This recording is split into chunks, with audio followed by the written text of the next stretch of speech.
Here's a brutal economic reality most people never notice. Companies often profit more from what you ignore than from what you intentionally buy. There's a hidden layer of modern economics where value is extracted without traditional transactions. No negotiation, no conscious purchase, just systems designed around predictable human behavior. But to understand this, you need to stop thinking like a customer. Part 1. The misleading idea of buying. Most people believe markets work through explicit exchanges. You pay arrow, you receive. Digital markets broke that symmetry. Today, profit can be generated from inaction, delay, forgetting, cognitive overload, behavioral prediction. Value extraction no longer depends strictly on convincing you to buy something. It often depends on letting default behavior run. And this is where the shadow economy logic appears. Part 2.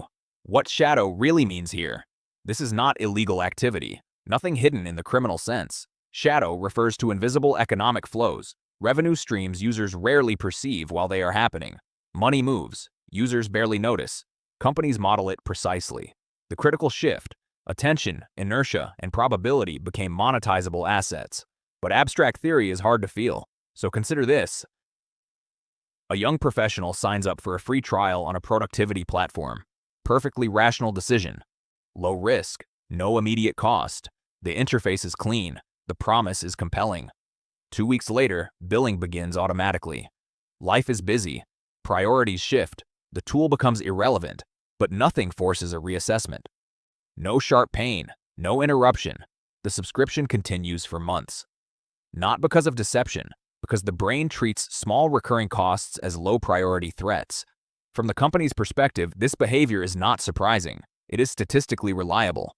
Entire revenue forecasts are built around such retention patterns, but subscriptions are only the most visible example. Part 3. Profit without consumption. One of the strangest features of digital economics, usage and revenue are often weakly coupled. In many systems, reduced engagement does not proportionally reduce income. Why? Because billing operates on continuity, not activity. Infrastructure costs frequently scale with usage. Revenue scales with active accounts. Inactive users can become extremely profitable. No additional servicing cost. Recurring revenue intact. But the deeper engine isn't billing.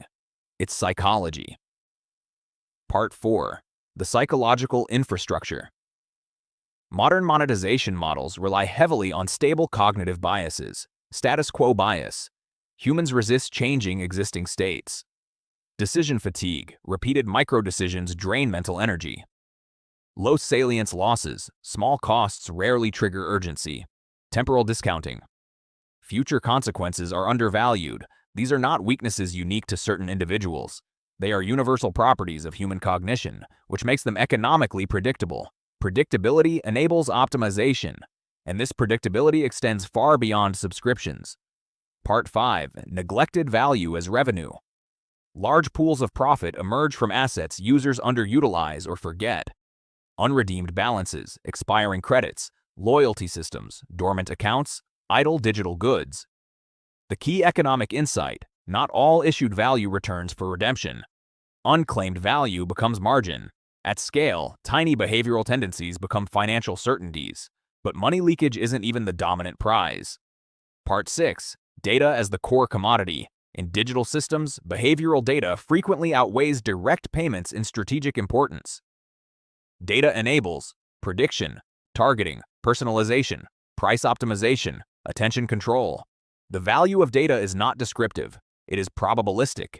It allows systems to estimate what you are likely to do next. Markets increasingly trade and influence efficiency rather than raw products. And here's why users systematically misread this. Part 7. The perception gap. Humans intuitively value visible exchanges. They undervalue invisible ones. Examples of poorly perceived costs: automatic renewals, tiny recurring deductions, data collection, attention capture, probability shaping. If the brain does not experience immediate friction, the event barely registers as economic. But the system records everything. The shadow economy thrives not on secrecy, but on cognitive blind spots.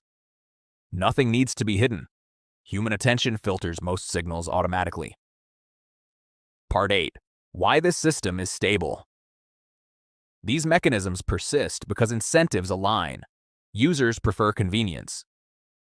Automation reduces friction. Continuity stabilizes revenue. Retention inflates valuation. No malicious coordination required, only optimization pressure. Part 9. Regaining positional advantage. Escaping invisible value extraction requires structural awareness, not paranoia.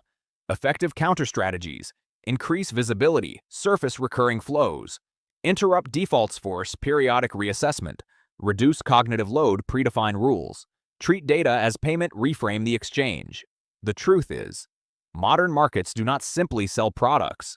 They engineer environments where predictable human behavior generates revenue. Understanding this does not make you immune. It makes you less economically passive. If you made it this far, you're seeing what most people never notice. Subscribe now and stay ahead of the hidden tricks companies use.